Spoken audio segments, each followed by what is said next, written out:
RTL.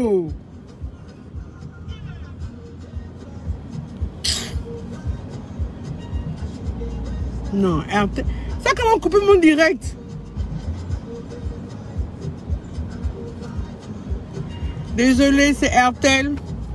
C'est RTL. J'ai mis le crédit. Ça me dit comment on a le crédit terminé, ça a coupé la connexion. Désolé, oh. Désolé. Vraiment des vrais voleurs, ces gens d'RTL là. Oh.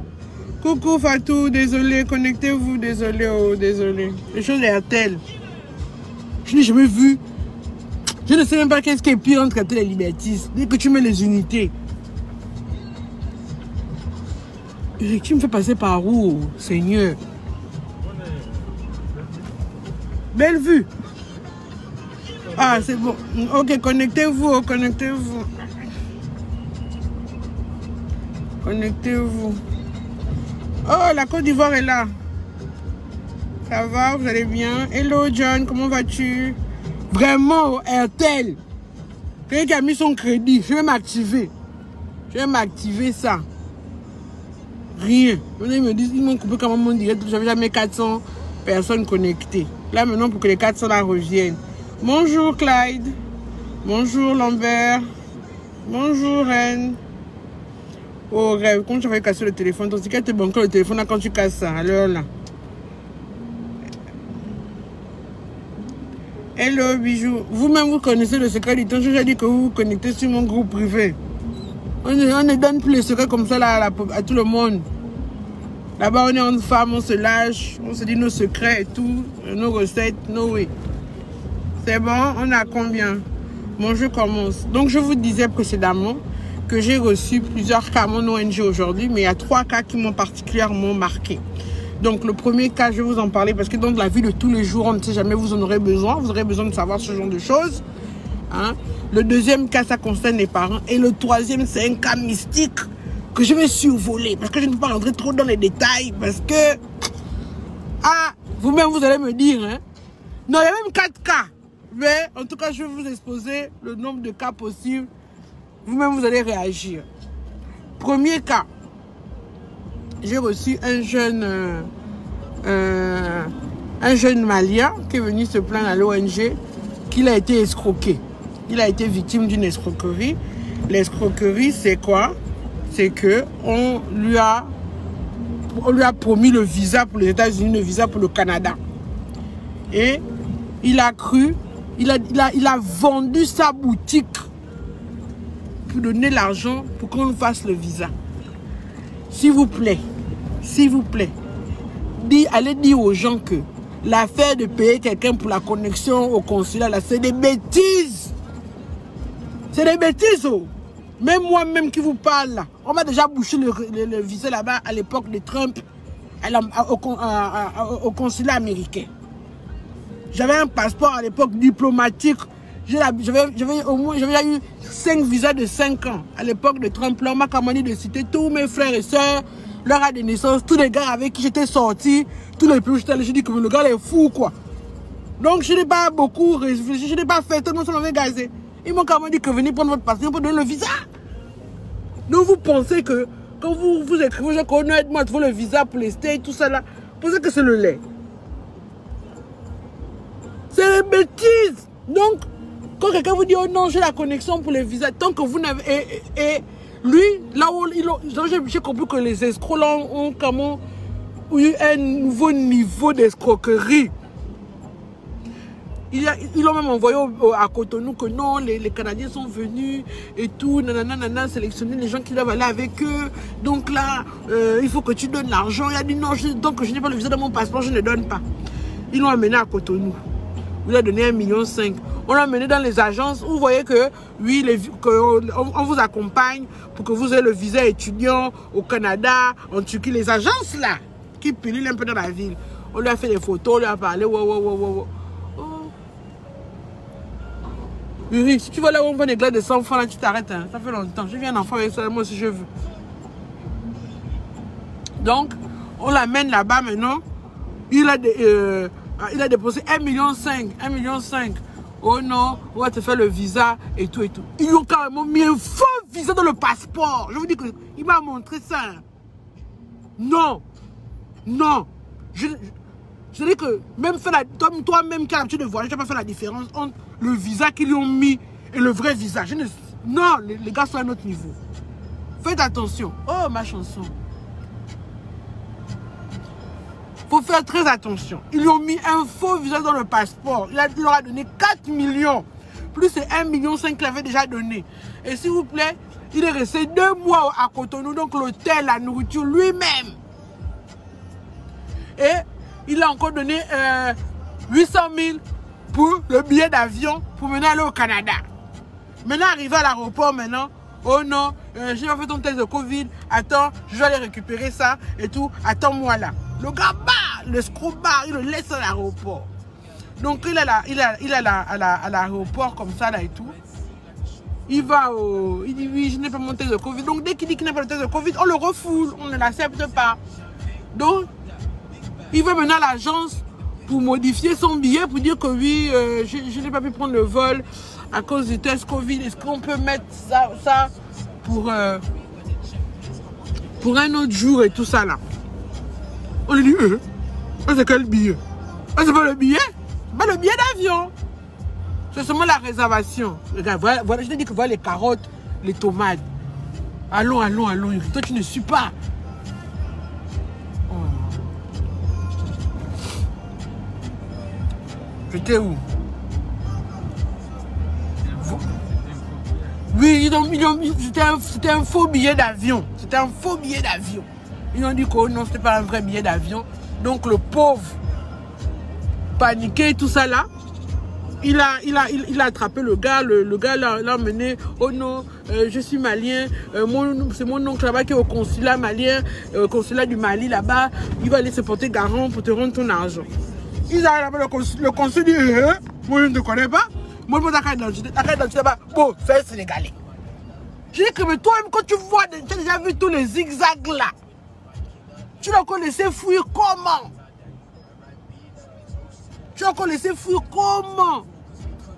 C'est là où il est maintenant reparti, maintenant dans l'agence où le gars l'a fait croire que c'était le consulat du Canada. La dame qui l'avait dit, dit que non, moi je distingue les étudiants, nous on accompagne les étudiants, les immigrés qui veulent aller au Canada, on leur montre le dossier, on les aide, mais vous êtes venus pour l'entretien, je crois que c'est 100 000 après. Vous n'êtes plus revenus. Donc, mais ce n'est pas nous qui faisons les visas. Le pauvre, maintenant, quand il vient maintenant à Libreville, il bloque les 2 Burkinabés qui l'ont connecté avec le gars du Bénin. Il les emmène dans la DGR, les gars là-bas. Je ne sais pas quel foufou ils ont fait. Ils ont aussi barré dans la ville. Donc, je vous dis que vous qui êtes assoiffés des visas là, qui aimait écrire à tout le monde. Oh, aide-moi pour le visa. Aide-moi. Même les gens qui me disent, oh non, la grande, tu n'as pas inscrit pour le visa. Mais quand je dis, oh, moi je n'ai pas les problèmes. Moi. Je ne connais personne. Moi, ma j'ai bouché le visa une fois. Je ne connais personne là-bas. Je ne mange pas avec le consul américain. Je ne l'ai jamais vu. Je ne sais pas quoi il ressemble. Même la France, je ne connais pas. Moi, pour que mes filles voyagent, c'est ma grande soeur qui va m'aider. Et parce que leur père vit là-bas. Avec le Covid là, c'est grâce même à leur père qu'elles sont parties. Ça n'a rien à voir avec moi. C'est pourquoi je dis toujours aux femmes que quand tu es avec le père de tes enfants, tu ne sais jamais de quoi demain sera fait. Peut-être toi un jour tu ne pourras pas faire. C'est du côté du père que ça va se décanter. C'est grâce à leur père, quand on peut voir. C'est pas à cause de mon gros nom là. Hein? Que moi je ne connais personne. Vous voyez comment je suis submergé de travail. J'ai le temps de faire le networking. Comment? Quand? Parce que pour rencontrer ces gens là, il faut aller dans les dîners. Il faut aller dans les dîners, il faut traîner avec eux, il faut aller dans les... Oui, que disiez-vous, mon Dieu, voilà, la canicule, oh là là, les trucs des bourgeois là. Mais moi, je suis déjà trop banganais, je n'ai plus le temps de faire ça. Vous comprenez? Ça me saoule même de faire ça. Donc, arrêtez de demander les visas à gauche, à droite, à n'importe qui. On vous demande des sommes, vous allez vous tuer. Oh, 1 million, oh, 2 millions, oh, ceci. Toi-même, essaye d'abord. Avec tes propres choses, ta propre capacité. Essaye, tu as quelqu'un qui vit là-bas, qui peut te faire la lettre de visa. Essayez vous-même. Au lieu d'aller écrire à gauche, à droite, à tout le monde. Vous ne savez pas qui est qui. On va vous demander l'argent. Oh non, pour faire le visa là, maintenant, donne-moi 2 millions, donne-moi 5 millions. Donc, voilà, quelqu'un a vendu maintenant sa boutique. Il est ici maintenant. Il n'a plus de moyens de subsistance. Hein? Il n'a plus de moyens de subsistance, vous voyez. Ah, c'est le premier cas. Vraiment, faites très attention. Soyez vigilants à cette affaire de visa là. Soyez très vigilants, soyez sur vos gardes. Ne donnez pas votre argent à n'importe qui pour, oh, je te fais le service là, oh, je t'envoie la réduction là-bas. Soyez sur vos gardes, d'accord? Ne soyez pas crédules. Ça, c'est le premier cas. Le deuxième cas que j'ai, là, vous-même, vous allez me dire si moi j'ai tort ou si j'ai raison. Parce que j'ai dit ça au jeune homme, il ne m'a pas écouté. Il m'a regardé comme si je suis méchante. Voilà un jeune homme qui vient me voir. Il se plaint que il n'a pas accès à son enfant alors que son enfant, il n'arrive pas à voir son enfant et arrête-toi, arrête-toi. Tu as vu la glace là-bas? Non, va me payer la glace. Tu as vu, non, tu prends le collet de 100 francs. Tu as 100 francs? Oui, tu prends, c'est là-bas. Fais vite. Il vient me voir. Il me dit, oh non, la mère de mon enfant m'empêche de voir l'enfant et puis j'ai découvert que ce n'est pas mon nom qui est sur le visa, c'est le nom du petit ami de sa grande sœur et tout ça. Et je voulais préciser aussi quelque chose lors de ce live. Quand vous venez à mes bureaux, moi je suis la directrice de 3 services. Vous ne pouvez pas venir directement et dire que vous allez me croiser. Vous devez d'abord ouvrir un dossier auprès de mes collaborateurs. Et c'est mes collaborateurs qui me remontent maintenant le dossier. Et maintenant, moi, si ils n'ont pas pu trouver une solution, là, maintenant, moi, j'interviens. Vous avez maintenant, affaires sociales, maintenant, oh, je veux pas la blida, vous grondez même mes collaborateurs. La prochaine qui fait ça, je ne le reçois pas. Je tiens déjà à vous préciser ça. Vous ne pouvez pas venir là-bas et puis maintenant, vous grondez les gens, oh non, vous allez me voir. Attendez. Quand vous allez dans une société, vous voyez directement le DG comme ça. Vous passez quand même par les adjoints, vous passez par la secrétaire, vous passez par... Il y a un protocole à suivre. Avant, je vous recevais easy, facilement. C'est pas vous qui me mettez sur les réseaux sociaux que je suis bête, je suis nul. Là, maintenant, je mets le protocole. Moi aussi, je fais maintenant mon grand quelqu'un. Hein? Parenthèse. Donc, il me dit qu'il n'arrive pas à voir l'enfant et que la mère a mis là, le nom de quelqu'un d'autre sur la de naissance. Je dis, mais c'est pas normal. Je ne trouve pas ça normal. Mais, je dis, mais racontez-moi bien depuis le début. Vous-même suivez, vous allez me dire si ce que je dis là, j'avais tort ou j'avais raison. Il me dit qu'il sort avec la fille, il sort avec elle. Elle tombe enceinte. Quand elle tombe enceinte, lui, il veut venir voir sa mère, ses parents, pour leur dire que la grossesse de votre fille là, c'est moi le responsable, c'est moi le père, c'est moi qui vais m'en charger. La fille refuse.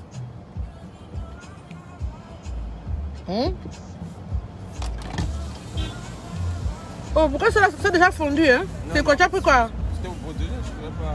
Tu as pris, c'est quoi? C'est quel parfum? Ah là, je sais pas. Mais comment je ne sais pas? Tu l'as demandé? Mais c'est mal bon. Ok. Donc, la fille ne veut pas. La fille refuse que il rencontre ses parents. Pire, elle déménage, elle va rester maintenant genre en Toum, à Issassa ou en Content, un truc comme ça là. Pendant toute la grossesse, une Gabonaise. Elle ne veut pas le croiser, non. Mes parents vont se fâcher avec toi. Mes parents vont mal t'accueillir. Parce que vraiment, mes parents ne vont pas vouloir. Donc, toute la grossesse, du 1er au 9e mois, il ne voit pas la grosse.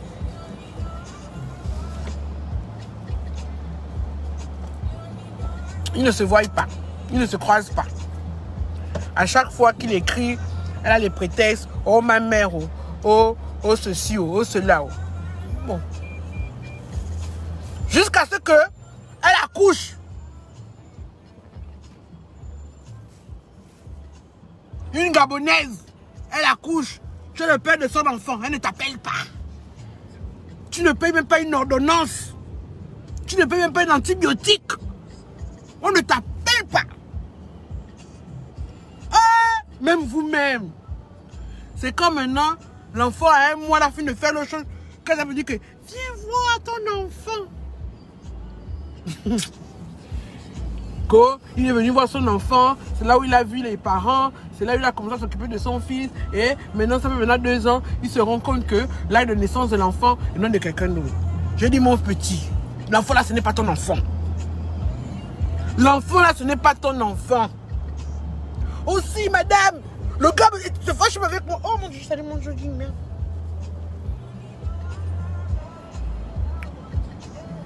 N'est-ce pas, non? C'est pas le gars, c'est même facho. Il est parti de mon bureau là, gonflé comme si. Non. Attends, mais comment on va arriver à un boulot? Tu vas me donner ça. Le gars arrivé là-bas fâché que non. Comment il peut me dire ça? Je dis que. Ah. Donc le gars est là, il insiste. Je dis que. Donc vous voulez que je fasse venir la dame? Oui, moi je préfère. Pourquoi? C'est la naissance de mon enfant. Elle a mis le nom de quelqu'un d'autre. Je dis que papa. Regarde, je te parle comme une grande sœur. Mon petit, ce n'est pas toi le père. Une Gabonaise, là, avec le temps du Covid, là, voilà, accoucher. On ne t'appelle pas. Tu n'avais pas une ordonnance. Toute la grossesse, on ne t'a pas vu. On n'a pas voulu te présenter aux parents. Tu n'as vu personne. Même les visites, tu n'as pas payé. Ah! Peut-être, oh, mais ça m'étonnerait. Le gars était maintenant fâché. Fâché. Je dis, ah, non, comme je vois qu'il est fâché, je dis, moi, monsieur, donc, vous êtes enfant. Oui, c'est mon enfant, parce que, comment je vois l'enfant là me ressemble. Je dis, bon, peut-être, oh, peut-être il a raison.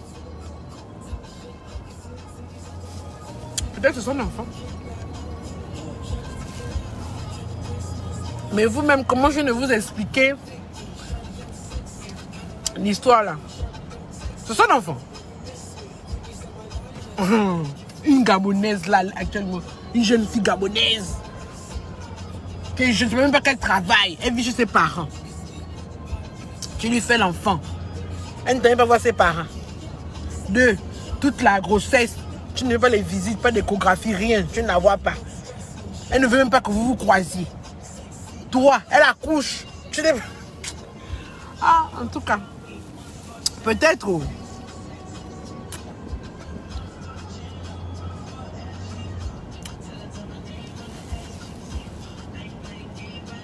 Ah, ta sœur ne dit rien.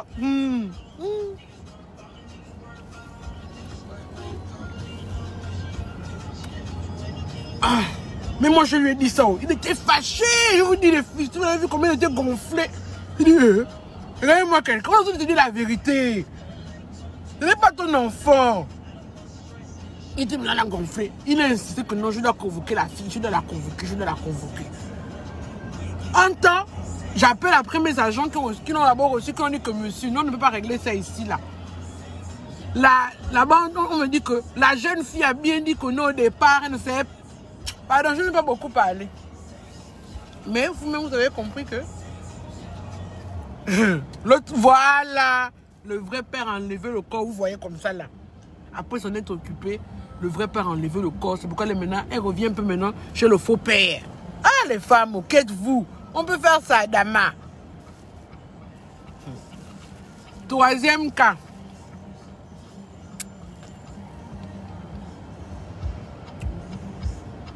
Pourquoi tout à l'heure, les gens ont beaucoup confondu mon poste en disant que oui, on n'a pas le droit de corriger son enfant. Il a corrigé son enfant. Moi, je tape mes filles. La fessée. Ou bien quand elle m'énerve, je prends la babouche. Maintenant, c'est différent. Tu prends un bébé de 2 mois a vomi. Tu prends ta grand-mère là-dedans, tu le gifles aller-retour. Tu prends ta babouche, tu tapes un bébé de 5 mois. Ou un enfant de 2 ans, tu lui mets les coups de poing, les coups de pied, les marochis sautés, marochis guéris sautés. À quel niveau? Ça devient maintenant quoi? Tu prends maintenant la mamie, tu prends le téléphone, tu prends le couvert des mamies pour taper un enfant de 2 ans, 3 ans. Ça devient maintenant quoi? Et que ça c'est normal. Le 3e cas que j'ai reçu, c'est une jeune dame qui a son enfant dans un établissement de la place. Et dans l'établissement de la place, elle se rend compte que on va à la pharmacie des forestiers. Hein? Donc, tu te gardes dans l'autre parking là-bas. Elle se rend compte que elle se rend compte que à l'école, on tape sa fille. Elle a même pris le gros bâton, on tape ça à la tête à l'enfant, on la chicote et tout ça. L'enfant était au CPR.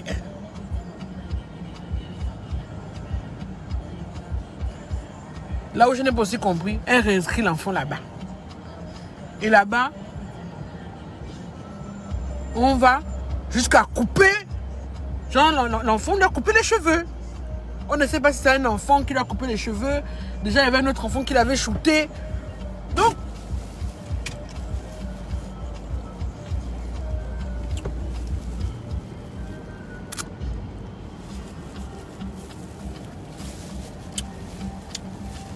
oh, pardon. Prends-moi ça, Curie, s'il te plaît. Bon, là, je suis arrivée en Mbolo. Je n'ai pas trop parlé du troisième cas parce que c'est un cas que je ne vais pas laisser facilement. C'est un cas je dois régler. Parce que ça ne se fait pas je dis que je voulais la photo. Ah bon, je n'ai pas le gain, oh. Laisse-moi. Il n'y a pas. Donc ce que vous faites maintenant en Mbolo, vous faites les photos. Là. Mais mon Là, petit... la juge, la juriste. Mais, oh merde, mais la photo la grosse, hein. Bata. Ah, tu m'as eu. Ah, c'est combien? Non, ça c'est le vampire. Je c'est les photos de la gloire. Je vais banquer ça, Mon petit, attends-moi. Ça va, maman? Oui. Oh, est-ce que je peux rentrer avec la glace?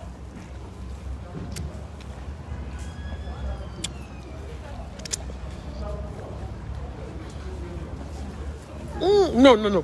Emballe bien ma glace, parce que le biscuit là que moi j'aime aussi. Bonjour. Tu me suis sur Facebook, ça va? Ça va bien avec les enfants? On a posté ce que vous faites. Merci les filles, c'est gentil. Merci.